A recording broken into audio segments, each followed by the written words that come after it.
Assalomu alaykum kitobxumar do'stlar. Tövəndə Habibullah Ablametning Hayotdan sonra nomli romanini anlatishni boshlaymiz.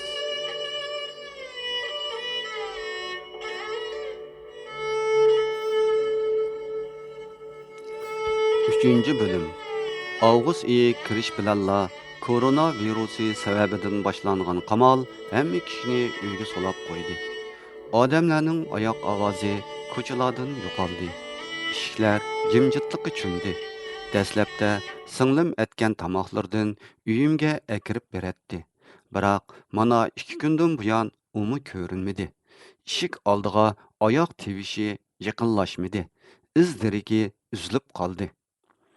Uydagi ozg'ina qattiq quruq yeydigan narsalarmo tugab bo'lgan edi. Ko'zimni ochgan hamon odat bo'yicha uyni burqur ko'zdan kechirdim. Yeydiganga bir narsa qolganmidi? Ammo uzulimdagi kichik ustalning ustida qup-quruq chaydondan boshqa hech nima yo'q edi. Chaydonning eg'izi ustalning bir chetida g'iribsinib turardi.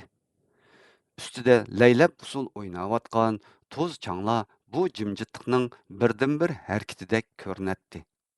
Shu damda bugun meni xushal qila oladigan birdan-bir narsa o'limdir deb o'yladim. Aslida men tirik yashaганым bilan ruhim uzun yillardan buyon chimdim-chimdim o'lib ketyotdi. Uning ba'zi parchalarini dadam o'ltirgan bo'lsa, ba'zilarini o'zim o'ltirdim. Yana ba'zilarini bo'lsa, menga hamisha kamsitish nazari bilan qaraydigan kishilar yo'q qildi. Shunga hozir menda yana yo'qotadigan hech nima qolmagan edi. Ilkimdikining hammasi allaqachon jonsizlashib ketgan. Hatto uyimni nurg'a chumdirdigan quyoshmo ko'zimga bir o'likdek ko'rinatdi. Mana o'limning dumbiqi quluqimda barg'an siri iniq chilinishga boshladi.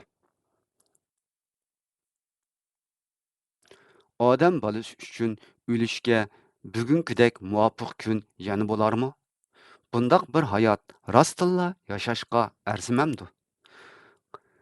Qandaqlı bo'lmasin, odamning beshiga bir kuni hamon o'lim keladi.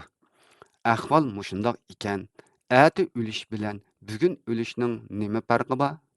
Meningcha, atidan ko'ra bugun o'lgan yaxshi. Hatto mushu daqiqada o'lish ming assa afzal. Uning ustiga hozir aqlim joyida, zehnim ro'shan. Bundaq holatda keladigan o'lim men uchun bir to'yga o'xshaydi. Hayotimda azaldan bir qitim to'liq bir to'yga erisholmadim. Ayolim bilan to'y murosimi o'tkazishga nisib bo'lmadi. Hatto bolalikdagi xatna to'yimmo yo'q deyarlik o'tdi. Eng ichimni og'ritadiganimi shu edi. Halbuki sahrodagi mendan bir yosh cho'ng Navr akamning xatna to'yi shunchalik haybatlik, shunchalik dag'dug'liq bo'lgan edi. Xatna to'y bizning eng go'zal, eng ma'nilik, eng o'zgacha urf-odatlarimizning biri edi. U faqat bir bolaning yigitlikka qadam qo'yishini emas, balki go'zallik bo'lgan hurmatni, xayr baxt tilashni, urug' tuqqan bilan ma'li qo'yning xushalligini o'rtoqlashadigan isil murosimini ifodalaydi. Biroq mening xatni to'yim undoq bo'lmadi. 4-5 kishini chaqirib, xuddi yerga qoqadigan qo'ziqning uchini ushlagandakla jimjitla ishni tugatib qo'ydi. Ammo Navir akamning xatni to'yi boshqacha edi. Bo'libmi dadisi mingan oq bo'z otning oldiga minib, sahrodan shahardagi tuqqanlarni to'yga taklif qilgani kelgan ko'rinishi hozirgacha ko'z oldimdan ketmaydi. Uning ustidagi yip-yangi kiyimlari, otning nuqtalariga isilgan qizil pöpüklük jalolala. Navir akamning oldiga kichik bulapqalar bilan isilgan rangarang cho'ng kichik qo'l yog'liqlar malimizning salkinida larzon lapildab qizirib ketgan to'qashdek yuzlarini silgan.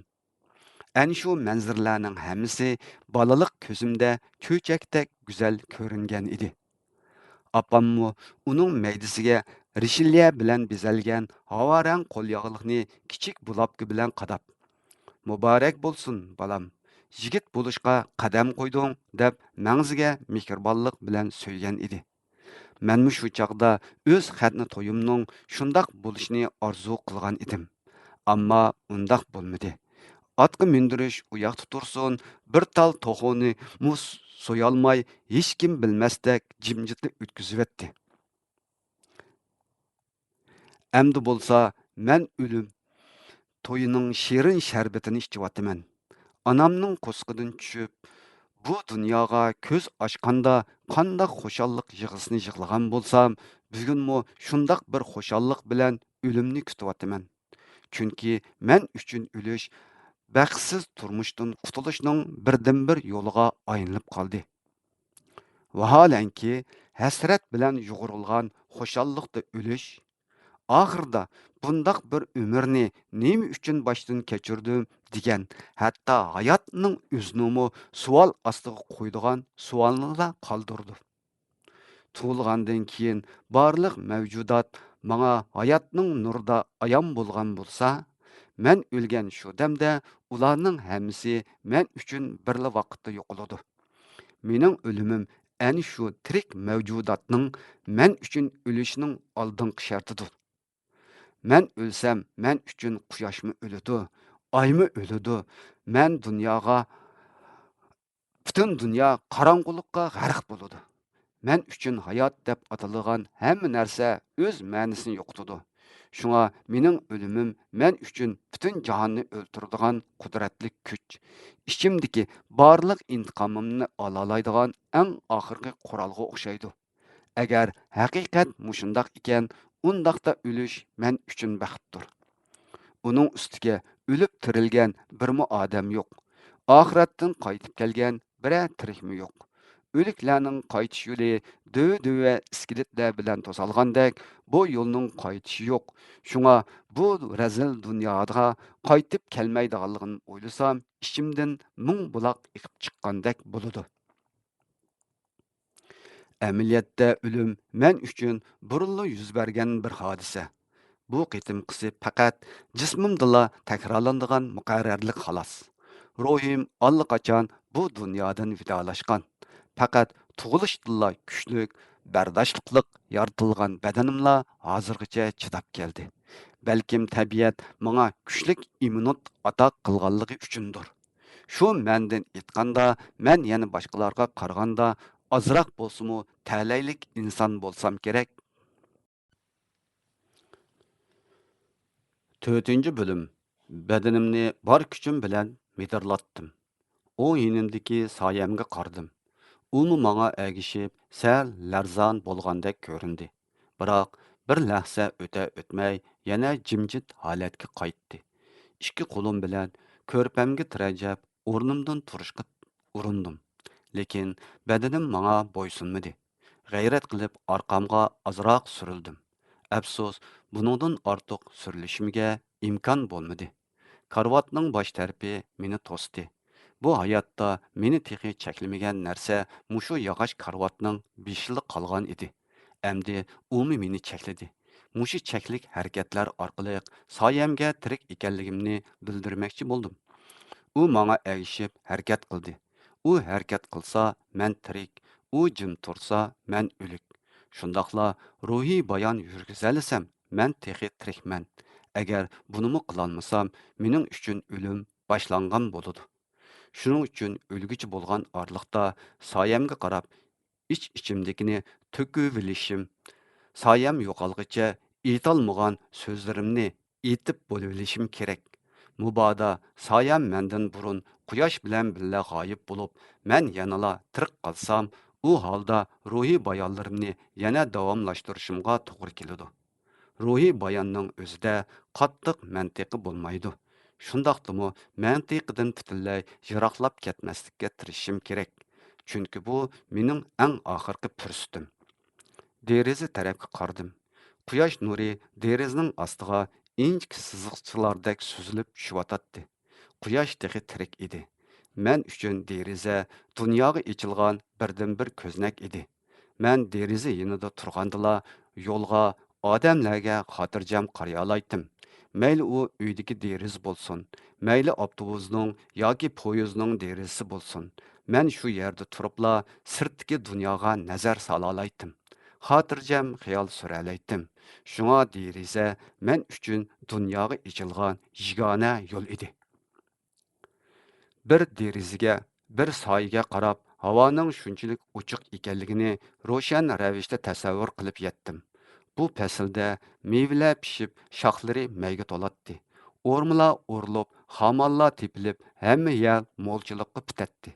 Hamma narsaning rangi, shakli, hatto ishki qurilmasimi o'zgarib turadi. Biroq bu yil boshqacha bo'ldi.